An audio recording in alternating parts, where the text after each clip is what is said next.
Let's find out. Good morning. You're on KSJE. Thanks for calling in this morning. Well, good morning, Scott. This is actually Dr. Bob Underwood. Dr. Underwood back with us. Thank you for calling back in. Thank you. Good to see you. Chief of Staff from Salem Regional Medical Center. And we just wanted a little update on numbers this week. We talked to you on Thursday. So what's changed since then? Anything? So, yes, actually. So our numbers are continuing to climb. Overall, we currently have 33 patients that are COVID positive in the hospital, 2 that we're waiting for tests to come back on.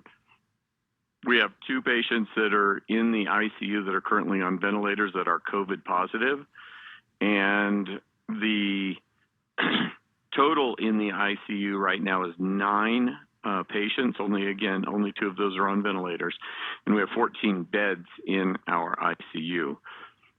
We also have another ICU that we have established since COVID started, and currently there are 7 patients in that ICU out of 9 beds there. So the numbers definitely are going up, as we're seeing in the rest of the state, as we're seeing in the states that are surrounding us.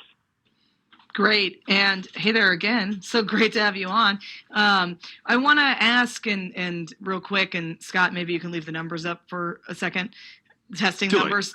Okay. All right. So I was just looking at the daily statistics there, and I want to make sure that I'm interpreting these correctly, because you have over 15,000 tests have been administered, and over 14,000 have come back negative. And are we to read that as a real positive thing, that most tests are coming back negative? And let me just add, Dr. Underwood, we're looking at the Salem Regional dashboard from your website. That's where we're getting this. That's where I'm getting this. Yep. Right. And Megan, the answer is probably not, because the more contemporary data, like the information that we're getting more up to date, our most recent statistic is we're getting 13% positives of the tests that we're doing. That's a 7-day rolling average. So those are just the tests that have been done in the last 7 days. So our percent positivity rate is really going up a lot. And so what we tend to see is, as our number of positive tests go up, 2 weeks later, 10 days to 2 weeks later, our hospitalization rates go up. And then our ICU utilization goes up a week or 2 after that. So what we're seeing is concerning for what the near future will hold.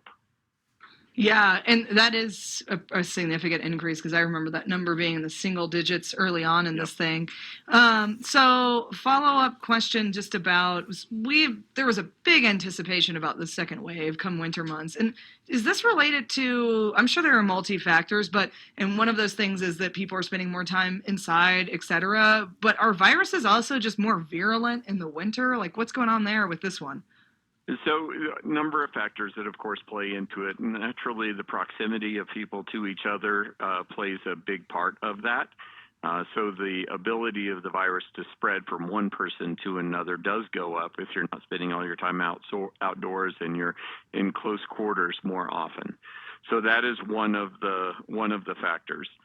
There are other factors that play into it, that there are theories about higher heat does make the virus less replicatable or kills it before it can be transferred to another person. So your question about whether or not the temperature variations from the weather changes has any impact, it's not proven, but it does happen with some viruses, and so we don't know for sure about the COVID virus. Interesting. And Dr. Underwood, I had a question about staffing. I know, as we see an increase in cases, and the hospital has kind of been preparing and kind of being as flexible as you can to offer additional beds and things along that line, and even overflow capacity if needed. And that's great. But then the other concern would be, is there staff available to deal with this increase in patients? And is that something that your team is working on there at the hospital, or have you already figured out a solution to that possibility?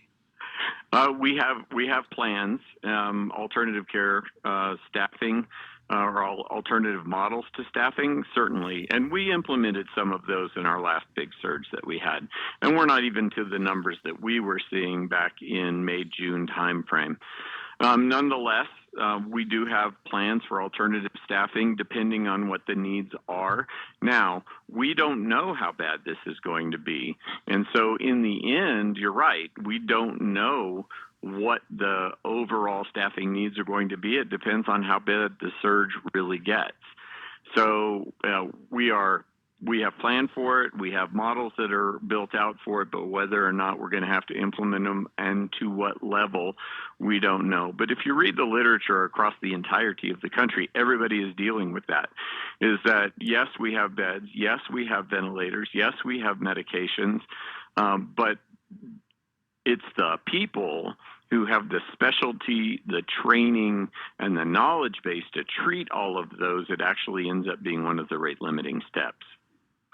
Very good. And, you know, I mean, as your colleague Brad Greenberg has told us, 1 ounce of prevention is better than a pound of treatment options because these things are evolving. We have some concerning news from El Paso about the 4th mobile morgue being established down there. Now, granted, that city is way, way larger than we are in our part of the world. But, I mean, is this like some sort of herald that this is coming our way at some point? Yet to be determined. We don't know for sure what it's going to look like in the overall scheme of things, but that's not the first place that has been implemented. We actually just recruited a provider who was in the New York City area back when they were having their really bad time, and they have shared some interesting stories that are similar to that. Mobile morgues being set up because of the death rate that they were seeing. Now, are we going to see that? We don't know that for sure, but it's something that we definitely need to pay attention to. So it's happening in El Paso. I will say also that I read an article over the weekend that Utah is starting to talk about their utilization of ventilators and bed space as well. And whether or not they're going to have enough to go around if it continues on its current path. We're not at that point either, so that's kind of opposite ends of the spectrum for us down in El Paso, one end of the state, and then in the Salt Lake City area, the other direction.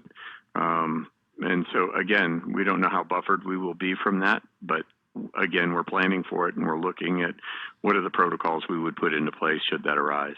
Certainly, but I guess a good reminder, though, of how this is spreading in our neighbors' neighboring states, and certainly El Paso is really Las Cruces and Doña Ana County is really just suburban El Paso. So there's got to be an influx and a definite impact there. But we're so grateful that you are planning for this unfortunate possibility. But we're hoping again if folks are paying attention here in San Juan County and throughout the Four Corners that we don't get to these numbers and our numbers start going back down. And again, nobody wants to overwhelm our hospital because, and you have stories, I know, Dr. Underwood, from those peak times back earlier this summer. So nobody wants to go back there anytime soon. Right, absolutely. And, you know, there are good things on the horizon, too. New York Times reported this morning that the initial studies from the vaccine from Pfizer, which is the first one that we anticipate will be distributed, has a greater than 90% effectiveness, which is really, really strong. I haven't read any official peer-reviewed literature on that yet, but if that's a preliminary result, we couldn't have asked for something better than that. Well, yeah, and that is very positive news, and we're all looking forward to that and hopeful that continues to move forward. But Dr. Underwood, we appreciate you calling in this morning with the update. I think it's important just to hear from folks who are on the front lines like you are. So thank you so much for sharing what you have learned and are sharing with our audiences today. Thank you. Absolutely. Thank you, Scott. Thank you, Megan. I appreciate your time.